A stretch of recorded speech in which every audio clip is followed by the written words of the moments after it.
Assalamualaikum warahmatullahi wabarakatuh. Alhamdulillah, nahmaduhu wa nasta'inu wa nastaghfiruh wa na'udzu billahi min shururi anfusina wa min sayyiati a'malina. May yahdihillahu fala mudilla lahu wa may yudlil fala hadiya lahu. Asyhadu an la ilaha illallah, asyhadu anna Muhammadan abduhu wa rasuluhu la nabiyya wa la rasula ba'da. Amma ba'du. Teman-teman, marilah kita panjatkan puji syukur kehadirat Allah Subhanahu wa taala yang mana pada malam hari ini kita masih diberikan kesempatan untuk belajar bareng ya, teman-teman, dan di sini ada Ustazah Indah Khairul Bariyah dan Kak Nia, Ustaz Nia, bersama dengan Mas Rizky Prayogo selaku founder. Dua kalinya salawat serta salam semoga tercurah limpahkan kepada junjungan Nabi besar kita Nabi Muhammad SAW yang telah membawa umatnya minaz zulumatil kufri ila nuril iman biwasilati dinil Islam. Sebelumnya perkenalkan, nama saya Fadlul Rahman. Saya dari tim Antasalam Institute. Ya, malam hari ini insya Allah akan membantu acara webinar yang bertemakan empowering woman. Itu ya Momen. Mas ya? Iya, empowering Iya. woman. Kekuatan perempuan, Masya Allah, mantep banget nih. Iya, Mas Yogo. Memperdaya Oh, memberdayakan. pemberdayaan. Ngasal banget. Astagfirullah. Memberdayakan perempuan. Ya, selanjutnya kita buka acara pada malam hari ini dengan baca basmalah bersama-sama. Bismillahirrahmanirrahim. Bismillahirrahmanirrahim. Kemudian mau langsung materi kah Mas atau sambutan dulu? Ya sama, aku sekaligus materi, sekaligus Ya, sambutan. ya, sambutan sekaligus materi yang akan disampaikan oleh Mas Rizky Prayogo selaku founder Antasalam Institute. Kepadanya disilahkan. Falyatafadhol mashkuran. Baik, bismillahirrahmanirrahim. Assalamualaikum warahmatullahi wabarakatuh. Waalaikumsalam Sobat warahmatullahi semuanya, wabarakatuh. teman-teman Antasalam, wabil khusus Ustazah Indah Khairil Bariyah, lalu Ustazah Kustoniyah, Nurul Mahmuda SAG, dan teman-teman semuanya sudah meluangkan waktu di malam minggu yang harusnya bisa bersenang-senang ya, tetapi kita malah memilih majelis ilmu. Nah, ini kan luar biasa ya. Ya semoga baik secara virtual maupun secara majelis konvensional kita datang dari sekolah ke sekolah, kelas ke kelas, masjid ke masjid, tidak sama sekali mengurangi pahala di mana majelis ilmu itu tetap yang namanya Raudhatul Jannah fil Ard ya, taman surga yang ada di bumi. Jadi baik secara virtual maupun konvensional semoga posisinya sama di hadapan Allah dan Rasulnya. Nah, Amin. eh, sebetulnya memang hal ini terinspirasi dari banyaknya belakangan ini aktivis-aktivis perempuan yang mulai muncul ya dan mulai menjadi tren.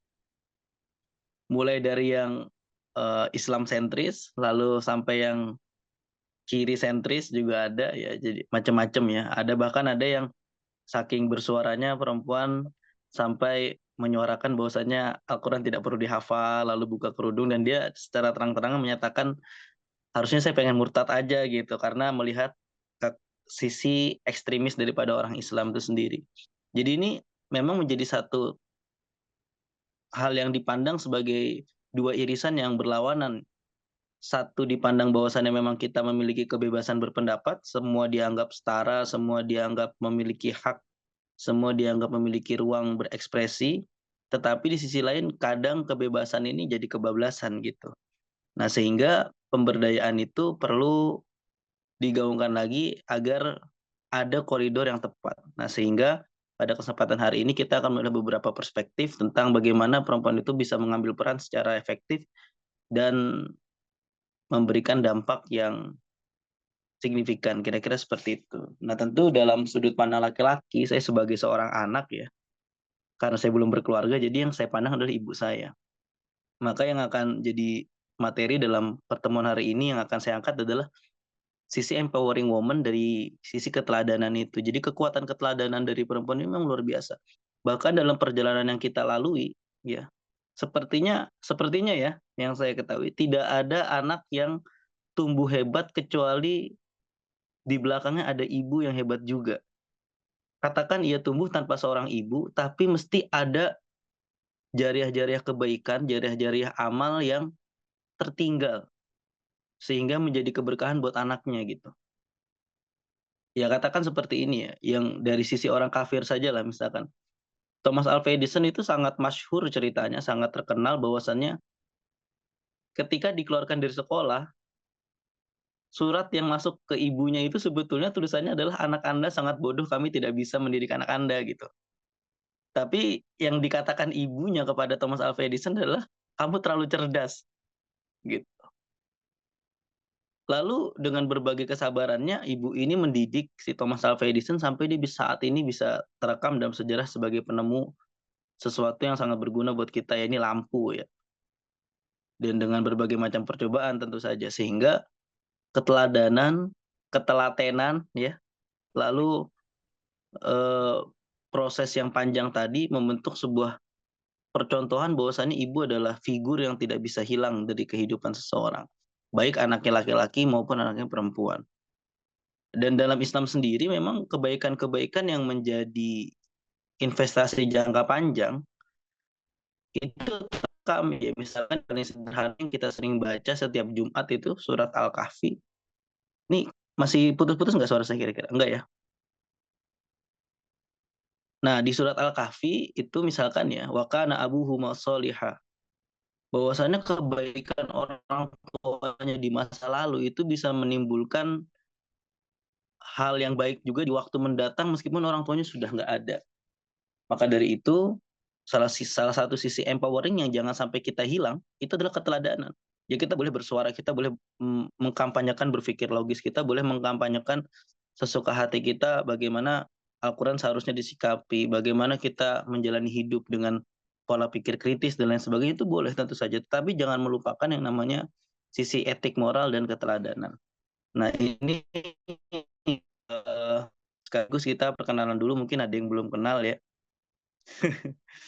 Saya lahir 8 September 98 ya, bergerak di bidang literasi dan lain sebagainya. Dan tentu saja saya ingin mempromosikan bahwasanya Antasalam Institute bergerak di bidang tafsir, bergerak di bidang integrasi Al-Quran dengan berbagai macam ilmu.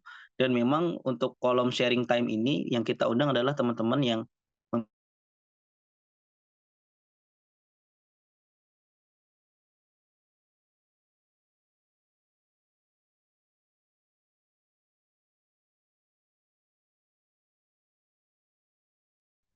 Mas Yogo kayaknya suaranya deh. hilang ya. Sekarang udah nggak aman. Ya, jadi salah satunya sharing time ini memang tujuannya bukan kelas integratif, tetapi memang berbagi pengalaman, berbagi insight, perspektif agar kita bisa semakin bertukar.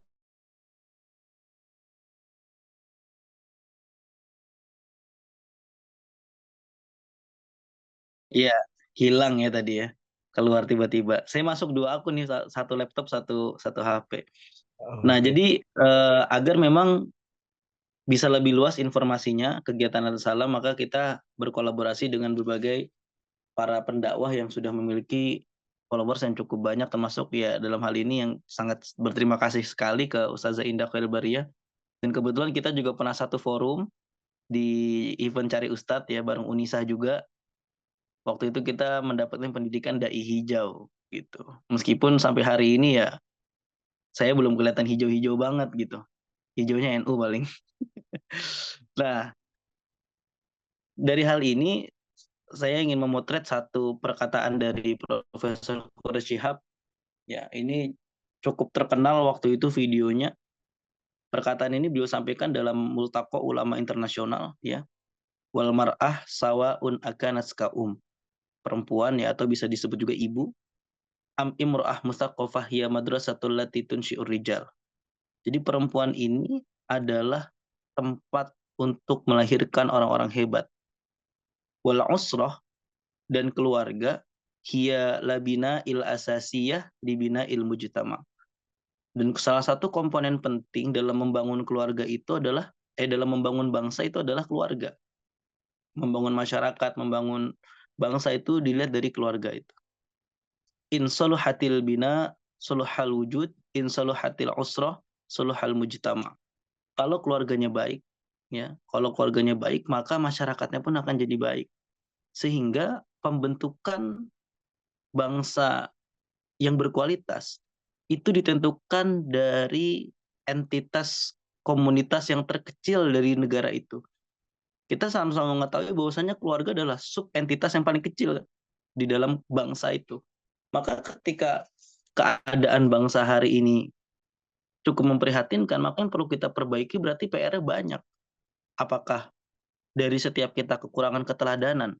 Dan ini akan berkorelasi betul nanti ketika kita melihat betapa banyaknya angka perceraian, betapa banyaknya angka anak yang terlantar, betapa banyaknya kurangnya gizi dan lain sebagainya, itu akan berpengaruh karena memang, eee, nikah bukan hanya sekedar tren ya, kira-kira seperti itu. Nikah bukan hanya sekedar tren, bukan hanya sekedar menyalurkan hasrat seksual, tetapi yang perlu diperhatikan adalah bahwasannya pernikahan itu adalah upaya untuk membangun keberlanjutan generasi yang berkualitas. Sehingga dipertimbangkan betul, dia bersama siapa, punya kapasitas apa, dan siap membina generasi seperti apa.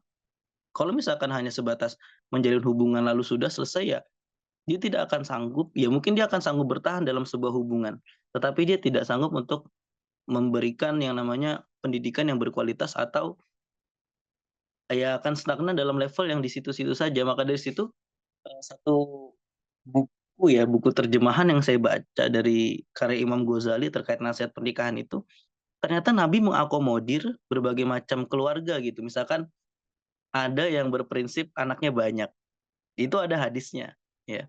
Tazawwajul waludal wadud fa inni mukatsiru bikum yaumal qiyamah. Nabi senang ketika kita menikahi perempuan yang penyayang dan mudah mudah punya anak gitu. Karena Nabi juga senang dengan banyaknya kuantitas umatnya di hadapan Allah di hari kiamat nanti. Tetapi dua hal yang tidak terlepas dari penjelasan Imam Ghazali, salah satunya adalah ketika tidak punya anak, tetapi ia menjalankan dengan baik, maka ini tergolong juga beruntung karena tanggungannya sedikit, pertanggungjawabannya di hadap Allah sedikit. Lalu yang kedua, dia memilih untuk tidak punya banyak anak. Ini juga mulia di hadapan Imam Ghazali itu karena salah satunya adalah dia berusaha memberikan penghidupan yang layak, pendidikan yang berkualitas. Sehingga ketika ada terlalu banyak anak, dia akan khawatir seperti itu ya, khawatir tidak bisa memberikan penghidupan yang baik dan pendidikan yang berkualitas, dan itu juga terpuji. Sehingga hal seperti ini bisa kita lihat betapa besarnya peranan ibu di dalam keluarga itu. Dan tentu dan tentu perjalanan seorang perempuan menjadi ibu yang berkualitas itu bukan ditunjang hanya pasca pernikahan kan, tetapi ada banyak cerita, banyak kisah yang ia bangun, ia rangkai pra pernikahan itu. Nah, di sinilah nih, eee, para perempuan-perempuan muda ya seperti Unisa ini ya, Kustonia ini, dalam proses itu, dia dalam proses membentuk kualitas yang luar biasa, sehingga empowering-nya mereka dalam sisi keilmuan. Ada juga yang lain empowering dalam sisi karir.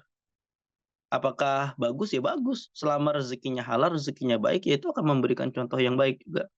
Boleh jadi dari dia akan lahir orang-orang yang pandai dalam berbisnis. Karena dalam Islam sendiri, berbagai macam aspek segmentasi itu juga ada. Misalkan dalam sisi ekonomi ya, kita bisa melihat bagaimana Khadijah binti Khuwailid bisa memberikan support penuh lahir batin kepada Nabi dalam urusan dakwahnya. Lalu dalam aspek intelektual ya, kita jelas pasti akan mencontoh berkiblat kepada Siti Aisyah, di mana total kurang lebih 2.200 hadis yang diriwayatkan dari beliau dan menjadi periwayat terbanyak nomor 4 setelah beberapa periwayat laki-laki lainnya gitu ya.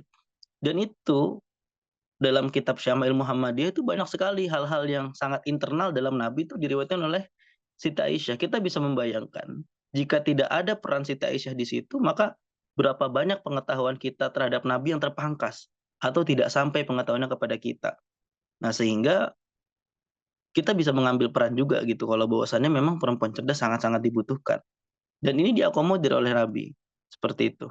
Jadi memang salah satu sisi empowering itu bukan hanya berpikir kritis ya lalu bersuara dan lain-lain, tetapi juga ada sisi keteladanan sehingga kalau misalkan hal ini berimbang, maka ya kalau dalam Ahlussunnah wal Jamaah ada tawazun ya berimbang, maka akan melahirkan generasi yang baik.